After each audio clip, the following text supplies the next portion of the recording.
Hey guys, welcome into today's video. This is going to be a brand new series on my channel. It's going to be a foundation a day for 42 days. The reason that I wanted to start this video is that I have 51 foundations in my permanent collection.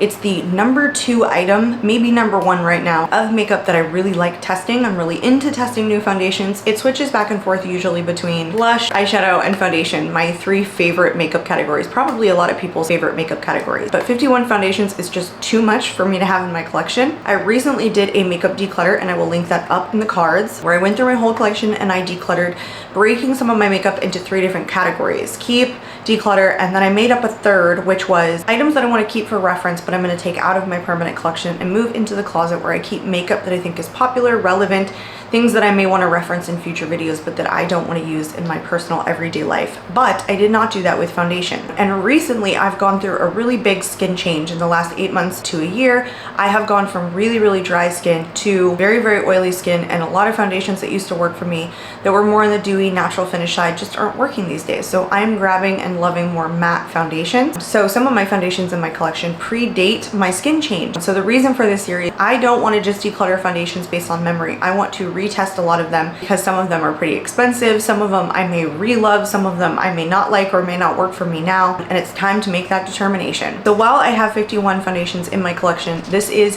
foundation a day for 42 days because there are 9 foundations I have already made a decision on. Some of them I'm actually testing. They haven't gone into speed reviews, but I've worn them very recently, so I know exactly how I feel about them, but I will have to move them into wherever they're gonna go, keep, declutter, or in the reference pile. And then there are some that I'm testing that I already absolutely love, haven't gone into a speed reviews, and I know that I'm going to be keeping them. And then 2 of them I have already made the decision that I'm going to declutter. Welcome into day 30, you guys. I'm really excited. There's only, including today, 13 left. So not including today, there's 12 after today that I am still retesting. So today we're doing the Caliray Freedreaming Skin Tint, essentially. I do remember a couple of things about this foundation. As I was taking my notes, it was interesting to see like the call outs and the claims of this and how it actually performed on my face the last time I used it, which was a little bit different. So I want to jump right into talking about this, and then I'm going to tell you guys what I remember about its actual performance. So the full name of this is the Caliray Freedreaming Skin Wellness Diffusing Tint. It normally retails for $35. Right now I did notice it is 40% off, retailing at $19 on the Sephora website. So that's interesting. I wonder if they're phasing this out. It comes in 15 shades. I have mine in the shade The 2, which is called A Very Light Dream. It is a clean formula. It's supposed to be lightweight, buildable, but it starts out as a sheer foundation that blurs, hydrates, and reduces redness for a natural looking glow. It does have prickly pear extract in it, glycerin, natural silica, so it is a silicone-free formula, but it is still supposed to blur the skin. It is made in Italy, has a 1 fluid ounce, and has a 12-month shelf life. The interesting part of me doing the research and like looking up what the callouts on here were is that it's a lightweight sheer foundation with a natural looking glow. I remember it being a little bit thicker in consistency. I remember it being more of a satin finish, and I remember it giving me more like light to medium coverage. So it's very interesting that you would assume based on their description that it was a more sheer, kind of watery formula that just didn't offer a ton of coverage, and that's not at all kind of what I got out of it. And again, not a natural looking glow. So, and even when I'm like swatching it, it's staying in place. The lighter weight foundations like tend to run. That's not always the case, but you know, sometimes. And then the ones that are, see how like thick it kind of even looks on my skin? This product is not very old at all. I'm going to use just a brush today. We'll start with the left side and then we'll go into the right side.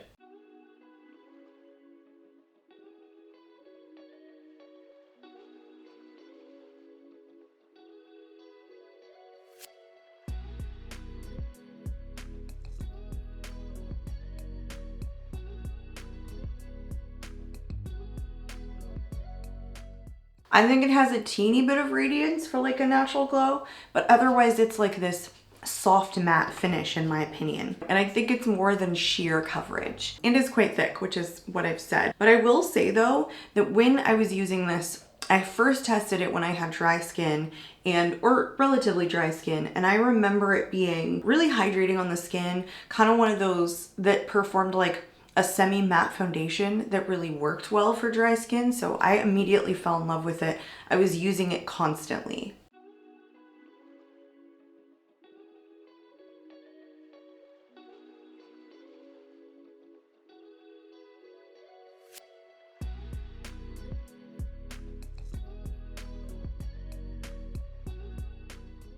I'm interested to see how it performs now and how long it lasts. See, I do think it has more than just sheer coverage, and I would say that's the equivalent of half a pump on either side of the face, a full pump for both sides. My standard application. Right before I sat down to start filming, I was playing with my dog and like waking my son up, and he's so sweet, but he's a 60-pound American Bulldog mix, and he thinks he's a freaking lap dog.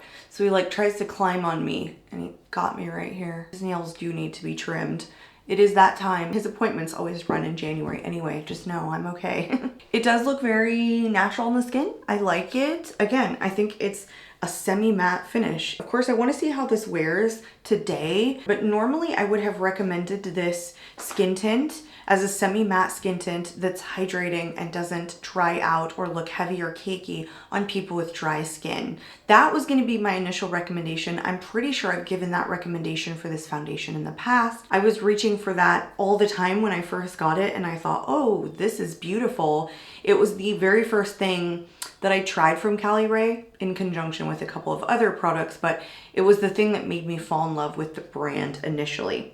So here is it with first application. I'm going to finish the rest of my makeup. We'll come back, we'll do one final check-in. My wear tests consist of a natural light check-in right away, and then a natural light check-in at 4 hours, and then we come back and we sit down at the very least at the end of 8 hours, and you guys get to see how it looks on me, how it's held up. And ultimately the goal is to decide whether or not the foundation stays in my collection or it does end up getting decluttered. So I will see you guys back here in just a moment. Okay, so what I noticed right away was that it did look like a little dry right around my nose on like the left side, even before I powdered. So I did put on a hydrating primer, whereas I don't typically put on any primer. I don't think that like impacted it in any way. This might warm up to my oils and the warmth of my skin, but right now it definitely did look a little bit drier on my nose. I will show you guys what it looks like in natural light.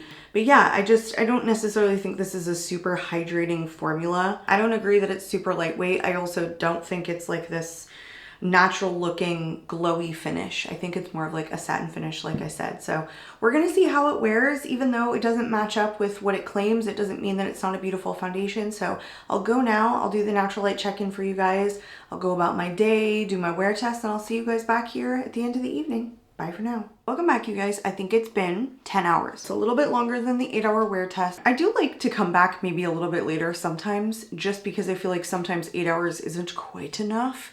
Or isn't what like everybody's normal day is. Like I'm not walking around only wearing my foundation for 8 hours. Like I'm always wearing it for 10 hours or more, typically, unless I'm getting ready later in the day. Anyhow, it was a pretty disappointing wear test. I will jump right into showing you guys what I was talking about, how it looked dry around my nose, especially on my left side. You could really see it in natural light. I don't think it looked dry anywhere other than those 2 spots on either side of my nose. But then at the 4-hour mark, I think that like dissipated a little bit. I don't think it looked quite as dry in those same spots because I think my oils were starting to peek through. But in absence of my oils, it seemed really dry on the skin. And now coming up here 10 hours later, it's dry now, like moved underneath the under eyes, just like about an inch on kind of either side of my nose. It is a drier part of the year, but I don't remember this doing this when I had dry skin. Just did a speed reviews saying that there isn't any product from Caliray that I haven't really like enjoyed. I feel like right now this is kind of one of those that I would say that I just don't enjoy from the brand. Everything else I feel like I'm enjoying. I do not remember this being as dry. I also wore it, I think, more in the summertime, and even having dry skin, I feel like I was still, you know, sweating a little bit just naturally. So I feel like it wore a little bit better. It is completely dry out, no humidity right now, and I just feel like it performed worse this time of year when my skin is a little bit drier. I thought I was gonna hold on to this. I was pretty certain that I was going to, but the wear test just wasn't good. It wasn't about longevity, it was how it wore, and it was that way immediately after putting it on. It wasn't as though it broke down more throughout the day. So I'm gonna declutter this one. Gonna have to do it. That's why I feel like that these wear tests are important, because I definitely would have normally just held on to that and paid for it later. As I were to wear this foundation again, just naturally, that would have just occurred. So I take it back. I do not recommend this for people with dry skin. I don't know. It's on the drier side. I feel like it's probably good for people with oily skin kind of in the summertime. It's not a very hydrating formula. I was really kind of displeased with the overall wear test today. So we are going to declutter this. It does make me feel a little bit good not to declutter foundations, and not that they don't work for me, but that I am not just keeping every single one of the ones that is left. So this declutter makes a declutter 16, and I am keeping 14 so far. As always, you guys, I hope you found this video helpful. I hope you find this series helpful. I hope you stick around for days 31 through 42 of foundation a day. I'm out of here, and I hope to catch you all in my next one. Bye, guys.